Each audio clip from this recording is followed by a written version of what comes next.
Kekuatan tubuh dan kekuatan kompresi rahang mereka cukup untuk langsung menggigit sebagian daging kaki manusia atau menggerogoti tulang ayam. Piranha, ikan yang kita takuti sejak kecil karena legenda dan film horor. Nenek moyang piranha modern, Mega Piranha, 5 kali lebih panjang, 80 kali lebih berat, dan kekuatan gigitan mereka lebih kuat daripada singa paling besar. Berapa lama Anda akan bertahan sendirian dengan monster ini? 10 juta tahun yang lalu, Mega Piranha mampu melahap orang langsung di tempat. Panjangnya dari kepala hingga ujung ekornya bisa mencapai 128 cm dan beratnya mencapai 80 kg. Seluruh tubuh Mega Piranha, otot yang padat, ini membantunya bergerak aktif dan lincah di dalam air, membangun serangan kilat. Senjata utamanya adalah rahang yang kuat dan gigi segitiga yang tajam. Bentuknya teratur sedemikian rupa sehingga ketika rahang ditutup, ini berubah menjadi dinding yang kokoh seperti resleting pada pakaian. Pemandangan menarik yang menunjukkan bahwa seperti inilah gerbang neraka nantinya. Giginya memiliki dasar segitiga yang kuat yang mampu menggigit cangkang. Kekuatan gigitan Mega Piranha mencapai 4.749 Newton. Ini 10 kali lebih kuat dari gigitan singa dan 2 kali lebih kuat dari kompresi rahang hiu putih besar.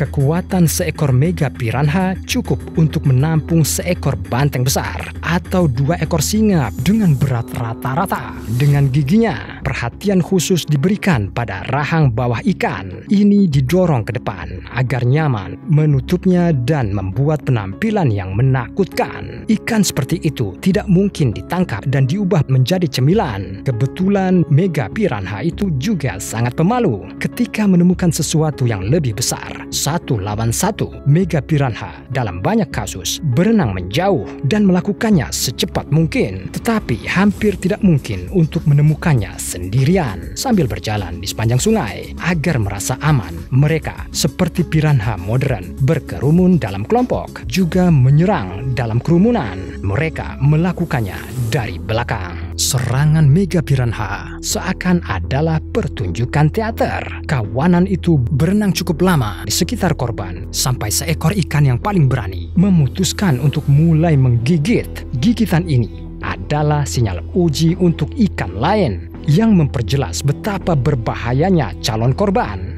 dan apakah mungkin untuk melancarkan serangan. Jika tidak ada respon, ikan menyerang.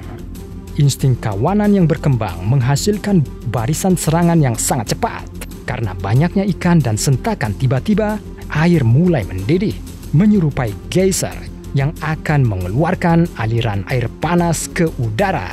Gigitan yang kuat langsung menembus kulit dan daging, dan gerakan tajam dari batang tubuh yang kuat merobek bagian-bagian tubuh. Korban tidak punya waktu untuk pulih. Dalam waktu singkat, tidak ada yang tersisa. Mega Piranha menyerang hanya jika korban bergerak berisik di atas air atau secara aktif mendayung. Jika korban mengalami pendarahan, Mega Piranha memiliki indera yang lebih kuat daripada hiu. Mereka hanya membutuhkan 1 tetes darah untuk setiap 75 liter air.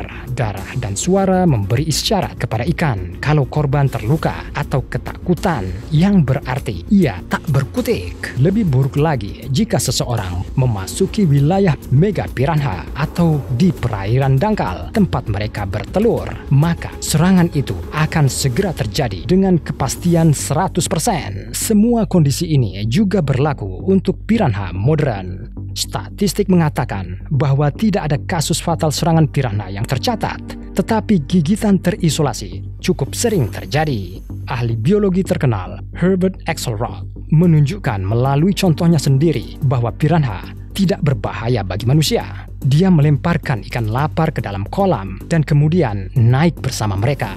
Dalam program yang sama, ilmuwan menyelidiki sebuah insiden dari tahun 70-an. Saat itu di Brazil, sebuah bus dengan penumpang meluncur ke Amazon dan orang-orang di dalamnya dimakan hidup-hidup oleh piranha. Seseorang bahkan berhasil menceritakan itu kepada saksi mata.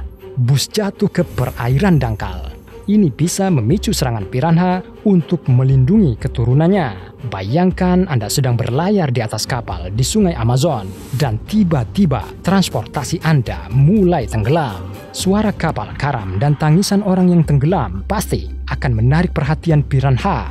Kawanan ikan akan mengelilingi Anda dari semua sisi. Jika Anda terluka, Anda mungkin akan mati. Piranha akan langsung merasakan darah Anda dan mengidentifikasi Anda sebagai mangsa yang mudah. Air akan mendidih di sekitar Anda dan kemudian banyak gigitan akan menyusul. Jika Anda tidak terluka, Anda bisa saja selamat. Yang penting adalah tidak panik, tidak membuat kebisingan yang tidak perlu, dan keluar dari air sesegera mungkin. Dan ketika Anda mendapati diri Anda di pantai dan melihat kembali ke tempat tenggelam Anda mungkin berpikir tidak ada yang bisa dikatakan aman. Tetapi piranha tidak berada di puncak rantai makanan dan mereka memiliki cukup banyak musuh yang dapat membubarkan kawanan yang lapar dari penumpang yang tenggelam di permukaan air.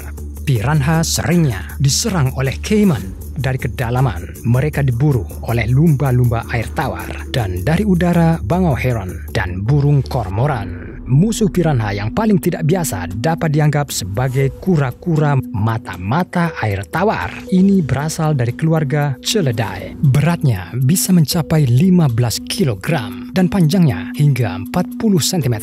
Gerakannya yang halus di bawah air membantunya berada sedekat mungkin dengan piranha. Kepala segitiga, cangkang dengan pertumbuhan dan tekstur kulit menjadikan penyamaran alami. Leher yang panjang dan kuat memungkinkan kura-kura untuk menyerang di bawah air dengan kecepatan yang sama seperti ular di darat. Mata-mata juga memiliki mulut yang sangat lebar. Ini memungkinkannya untuk segera menangkap seluruh ikan yang takkan bisa lolos. Juga piranha seringnya ditangkap oleh nelayan yang menjualnya ke restoran lokal. Piranha adalah sepotong protein berdaging yang dapat digunakan untuk membuat sup atau dipanggang di atas daun pisang dengan tomat dan jeruk nipis.